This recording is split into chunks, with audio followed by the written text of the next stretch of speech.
है quick sort. Quick sort is the one of the most popular sorting technique के data structure and algorithm के अंदर जो quick sort है, जो मोस्ट पॉपुलर टेक्निक है सॉर्टिंग की। ठीक है, सो हम इसे देख लेते हैं कि ये क्या है। सो बेटा, as the name suggested, the quick sort is the fastest knowing sorting algorithm in practice।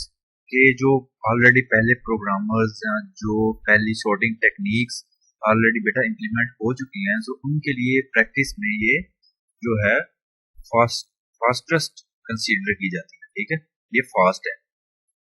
It has the best average time performance, कि एवरेज टाइम में इसकी परफॉर्मेंस सबसे ज्यादा है। ये चीजें हमने पीछे पढ़ी भी हैं ऑलरेडी, कि हम जब भी कोई सॉर्टिंग एल्गोरिदम अप्लाई करने लगते हैं तो हम उसका सारे स्ट्रक्चर देखते हैं कि वो बेस्ट केस क्या है, किस केस के लिहाज से हमारे लिए एफिशिएंट होगा। ठीक है, it work by partitioning the array to be stored and each partition is turn sorted recursively. ठीक है, तो क्विक सॉर्ट का ये होता है कि हम सबसे पहले तो एक जो है अपने एरे के अंदर एक पिवट पॉइंट ढूंढ लेते हैं। ठीक है, एक पिवट पॉइंट रैंडमली कोई भी हमारे एरे में से पिवट पॉइंट फाइंड कर लेते हैं। तो बेटा उसके बाद हम एरे को दो पोर्शन में डिवाइड कर देते हैं। जो उस पिवट पॉइंट से छोटी वैल्यूज होती है वो लेफ्ट साइड पे प्लेस कर देते हैं, और जो उससे बड़ी होती है वो राइट साइड पे प्लेस कर देते हैं। ठीक है, इस तरह जब हम उन पार्सिंग को करते जाते हैं एरेज को, तो हमारे पास सॉर्टेड हमारा एरे आ जाता है। चलें, in partition one of the array is choose a pivot element. जैसे कि मैंने अभी आपको बताया कि एक पार्शन के दौरान एक एलिमेंट एरे का कोई भी, उससे हम as a pivot element choose कर लेते हैं। उसके बाद choose an pivot element, suppose that element of an array a partition so that pivot is placed into a position, and ये कुछ उसने कंडीशंस दी हुई हैं कि जो पिवट को होल्ड करनी चाहिए। each element in a position 0 throw less than or equal to pivot। मैंने अभी आपको बताया कि जो भी वैल्यू होगी पिवट से लेस वो उसकी लेफ्ट साइड पे होगी, और जो उससे ग्रेटर होगी वो उसकी राइट साइड पे होगी। ith इंडेक्स जो हमारा पिवट होगा उससे लेफ्ट और राइट के ऊपर हमने वैल्यूज को प्लेस करना। ठीक है, सो अभी हम ये एक एग्जांपल है जिससे आपको मोर क्लियरली पता चल जाएगा कि क्विक सॉर्ट किस तरह वर्क करती है और किस तरह डाटा को सॉर्ट करती है।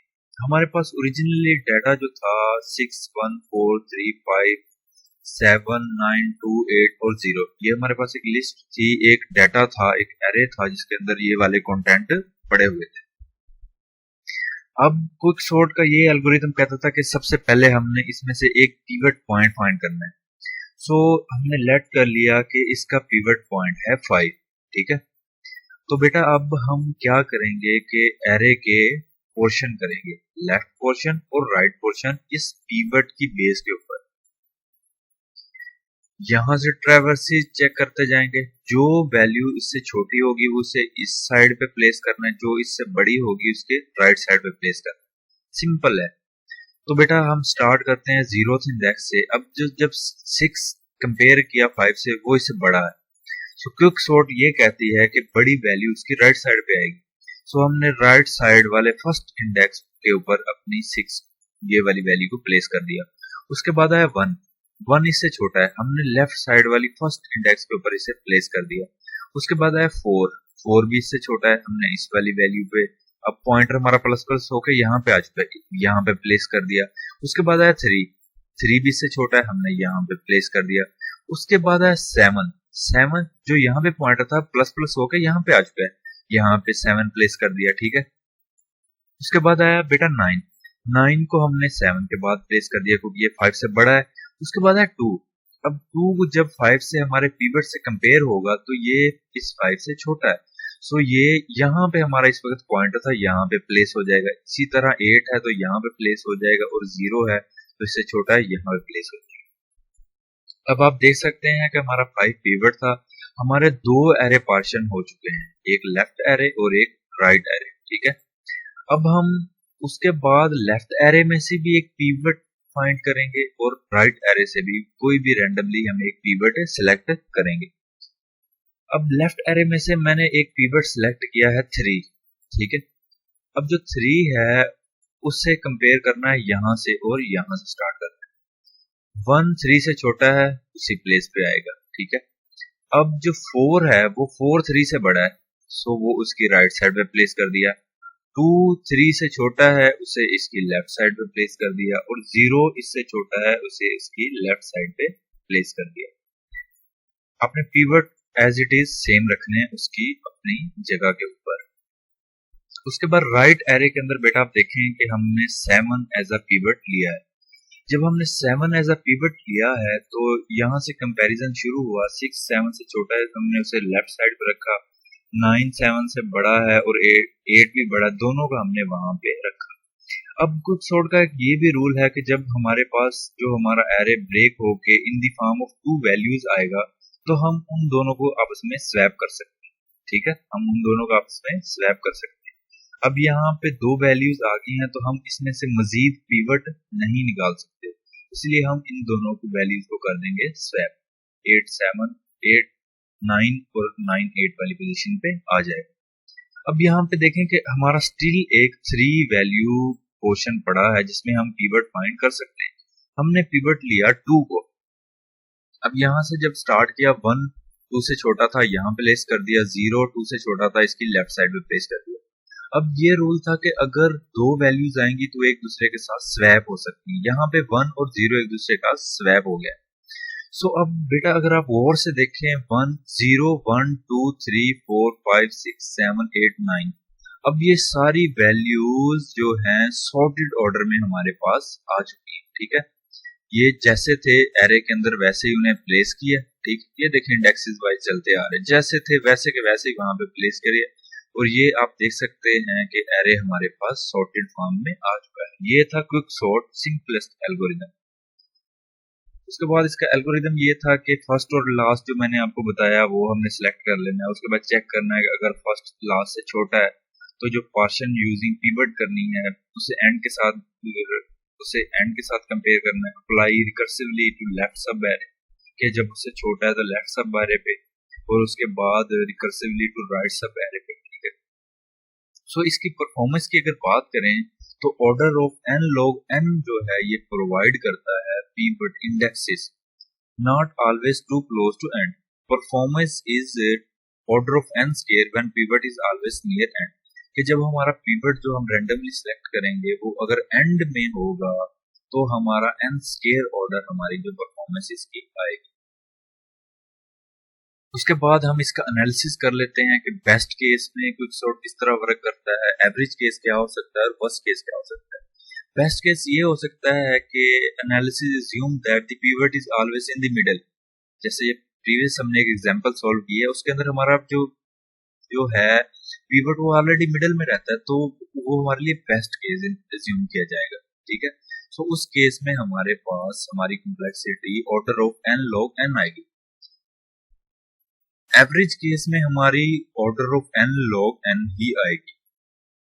उसके बाद वर्स्ट केस ये हो सकता है कि व्हेन वी पिक मिनिमम और maximum as a pivot then we have to go through each and every element. कि अगर हम पिवट रैंडमली कोई भी मिनिमम वैल्यू या मैक्सिमम वैल्यू फाइंड कर लेते हैं तो उसके लिए हमें पूरे एरे के ऊपर ट्रैवर्स करना पड़ेगा, जिस वजह से हमारा ये वर्स्ट केस हो सकता है, ठीक है। ये था हमारा क्विक सॉर्ट। उसके बाद है रेडिक्स सॉर्ट। ये भी बहुत ही सिंपल सॉर्टिंग एल्गोरिथम है। The idea behind radix sort is slightly more complex than that of bucket sort. अब बकेट सॉर्ट, बकेट कहते हैं एक बाल्टी को, ठीक है। ये आइडिया एक बाल्टी के बेस से लिया जाता है कि उस तरीके से अगर हम डेटा को सॉर्ट करें तो वो बहुत ही इजीली हो जाता है। तो बेटा मैं आपको ये सारा एनिमेशन के थ्रू भी दिखाता हूँ। एल्गोरिथम क्या कहता है, take the least significant digit of each element in the unsorted array, ठीक है। Perform a stable sorting based on the key. अब स्टेबल सॉर्टिंग क्या थी कि हम उसकी जैसी अकरेंस थी उसी अकरेंस के हिसाब से हम रखते हैं, उसकी सीक्वेंस के हिसाब से। Repeat the process sequentially with one significant digit, ठीक है। तो हम देख लेते हैं कि ये रेडिक्स सॉर्ट किस तरह वर्क करती है, किस तरह इसके अंदर एक बकेट के तौर पे हम डेटा को यूज करते हैं। अब ये मेरे पास डाटा था 329, 457, 657, 839, 436, 720 एंड 355। ये एक पूरा मेरे पास एरे था, एक डाटा था, एक कंटेंट था, ठीक है, लिस्ट थी एक। अब इसको मैं एज अ बकेट, एक बाल्टी के तौर पे इसे मैंने वैल्यूज को प्लेस कर लिया, ठीक है। ये रेडिक्स सॉर्ट बकेट की तरह वर्क करता है। अब मैं राइट मोस्ट से स्टार्ट हुआ हूँ, ठीक है, और मैंने ये जो लेफ्ट राइट वाली जो फर्स्ट लाइन है इसे मैंने सेलेक्ट कर लिया, ठीक है। अब यहाँ पे मैंने लीस्ट सिग्निफिकेंट फाइंड करना है। अब यहाँ पे सबसे छोटी वैल्यू कौन सी है? 0 वाली। अब मैंने इस पूरी वैल्यू को उठा के टॉप के ऊपर ले जाना है, ठीक है। आप देख रहे हैं पूरी वैल्यू 0 को उठाया और टॉप के ऊपर ले गए। उसके बाद इस पूरे लाइन में, इस पूरे इंडेक्सेस की रो में 0 से बड़ी वैल्यू है 5। मैं 5 वैल्यू, पूरी वैल्यूज को उठा के ले गया हूँ यहाँ पे टॉप, ठीक है। उसके बाद मैंने पूरे से सर्च किया, मुझे मिला 6 वैल्यू यहाँ पे आ गई। उसके बाद 7, ठीक है, 7 वैल्यू यहाँ पे आ गई। उसके बाद है, अच्छा यहाँ पे हम ये देखते हैं कि अगर जो हमारी वैल्यू दोनों सेम आ जाए तो हम ऊपर से नीचे को ट्रैवर्स कर रहे होते हैं, ठीक है, यहाँ से ऊपर से नीचे को। तो सबसे पहले ये 554 आएगा, फिर 657 आएगा, ठीक है, और इसी तरह हमारी ये वाली वैल्यू, हमारा फर्स्ट पास कंप्लीट रिस्टोर होता है। अब दूसरे पास के अंदर क्या करना है कि हमने सेकंड जो है उसके इंडेक्सेस उनको ले लेना है, ठीक है। उस बकेट के अंदर, उस रेडिक्स के अंदर जो सेकंड इंडेक्सेस है उनको सिलेक्ट करना चाहिए। अब यहाँ से लीस्ट सिग्निफिकेंट क्या है? 2 है, ठीक है। सो 2 को एज इट इज यहाँ पे रहने दिया। उसके बाद यहाँ पे लीस्ट सिग्निफिकेंट था 2, 329 यहाँ पे आ गया। उसके बाद यहाँ पे क्या है? 3 यहाँ पे आ गया। पूरा इंटायर जो हमारा एरे की वैल्यू थी वो यहाँ पे आ गई, ये आ गई 436। उसके बाद हमारा क्या है? ये है ये 3 वाला 839, ये यहाँ पे आ गया। उसके बाद है 5 वाला आ गया और 5 वाला। इस तरह हमने ये वाली वैल्यूज प्लेस कर दी। अब हमारी जो बारी है वो थर्ड वाले इंडेक्स की है, लास्ट इंडेक्स, ठीक है। अब यहाँ पे मोस्ट लीस्ट सिग्निफिकेंट जो है वो है हमारा 3, तो 329 आएगा टॉप पे। उसके बाद है 355 वो आएगा, और उसके बाद है 4 वाली वैल्यू, तो 4 वाली आएगी 436 और आएगी 457, और इसी तरह हम 6 और 7 और 8 को यहाँ पे रख देंगे। अब आप अगर गौर करें तो हमारी सारी वैल्यूज सॉर्टेड ऑर्डर में आ चुकी है, असेंडिंग ऑर्डर में। 329, 355, 336, 457, 657, 720 और 389, ठीक है। अब आप देख सकते हैं कि हमारी सारी वैल्यूज जो है वो असेंडिंग ऑर्डर में सॉर्ट हो चुकी है। ये है हमारा रेडिक्स सॉर्ट। सो इसके नेक्स्ट हम स्टार्ट करने जा रहे हैं हीप सॉर्ट। हीप सॉर्ट से पहले आपको थोड़ा सा ट्री के बारे में नॉलेज दे देता हूँ। ट्री क्या होता है बेटा? ट्री में एक रूट नोड होती है और उसके चाइल्ड नोड होते हैं, लेफ्ट नोड होती है और राइट नोड होती है, ठीक है। डिटेल में हम ट्री नेक्स्ट पढ़ेंगे। यहाँ पे ये सॉर्ट, हमारा हीप सॉर्ट एक टॉपिक था तो इसलिए ये साथ कवर करवाना पड़ा। So a heap sort is defined is an almost complete binary tree, ठीक है। अब ट्री क्या होता है कि मैंने अभी भी आपको बताया, उसका एक नोड होता है, उसके चाइल्ड होते हैं, left child, right child. Binary tree क्या होता है? बाइनरी का मतलब होता है 2, वो ट्री जिसके 2 चाइल्ड होंगे, लेफ्ट और राइट, ठीक है। O nodes, O tree and N nodes such that the value of each node is less than or equal to the value of father। कि उसका ये कहने का मतलब है कि हर जो हमारे पेरेंट्स की जो वैल्यू है वो, हर जो हमारे चाइल्ड की वैल्यू है बेटा वो पेरेंट्स से लेस होगी, इन केस अगर हम असेंडिंग ऑर्डर में या डिसेंडिंग ऑर्डर में सॉर्ट कर रहे हैं। और ग्रेटर और equal to the value of father, node is smaller और equal to the value of its father, ठीक है। मतलब या तो वो बड़ा हो सकता है या उससे छोटा हो सकता है। अब डिसेंडिंग ऑर्डर में हमारी हीप क्या होगी? It almost complete binary tree in which value each, मतलब ऑलमोस्ट ये कंप्लीट बाइनरी ट्री होगी। असेंडिंग ऑर्डर में is almost complete binary tree in which value of each node is greater और equal to value of its father. ठीक है, ये यहाँ पे लाइन मिसिंग है, इसे आना चाहिए था ये यहाँ पे। ठीक है, ये फादर सही यहाँ पे कि ये यहाँ पे अगर हम डिसेंडिंग ऑर्डर में कर रहे हैं तो हमारा जो ईच नोड है वो स्मॉलर होगा ऑफ इट्स फादर, पेरेंट से स्मॉलर होगा। अगर हम असेंडिंग ऑर्डर में हीप सॉर्ट अप्लाई कर रहे हैं तो हमारा ईच नोड जो है वो ग्रेटर होगा फादर से।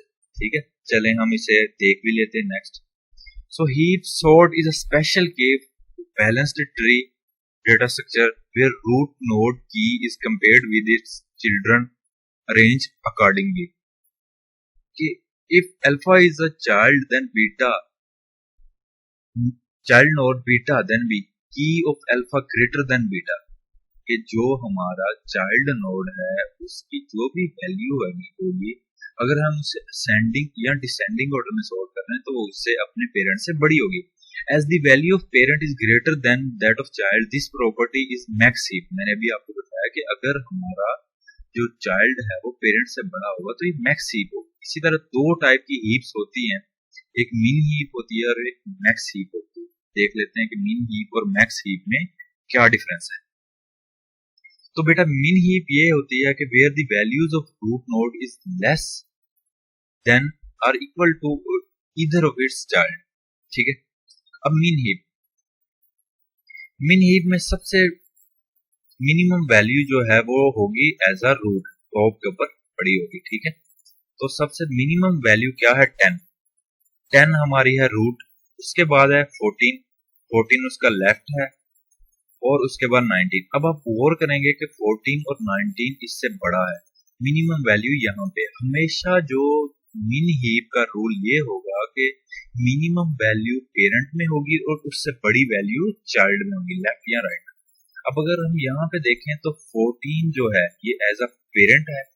अब इसके दो चाइल्ड हैं 26, 31। अब दोनों ही इससे बड़े हैं, ये छोटी वैल्यू। इसी तरह यहाँ पे 26 देख लें तो 35 और 44 इससे बड़ा है। इसी तरह यहाँ 19 अगर आप देख लें तो ये 42 और 27 इस 19 से बड़ा है। ये तो थी मीन हीप। उसके बाद है मैक्स हीप। सो मैक्स हीप ऐसे है कि जो बड़ी वैल्यू है वो टॉप पे होगी और उससे जो छोटी वैल्यूज हैं वो उसके चाइल्ड में होगी। बड़ी वैल्यू पेरेंट में होगी बेटा, तो जो छोटी वैल्यू है वो उसके चाइल्ड में होगी। लाइक यहाँ पे 44 है, सो 44 हमेशा पेरेंट पे होगा और उसकी जो छोटी वैल्यू है 42 वो उसके लेफ्ट पे आई है और 35 अपनी, ये दोनों उसके चाइल्ड हैं। ये है मैक्स हीप। मीन हीप में क्या था कि छोटी वैल्यू पेरेंट पे और बड़ी वैल्यू चाइल्ड में आती थी। ठीक है, अब यहाँ पे कहीं से भी देख सकते हैं, लाइक अगर मैं यहाँ से देखूं 33 जो कि है बड़ा 10 से और 26। ठीक है, ये तो थी हमारी मैक्स हीप। सो आज के लिए हमारा सेशन इतना ही।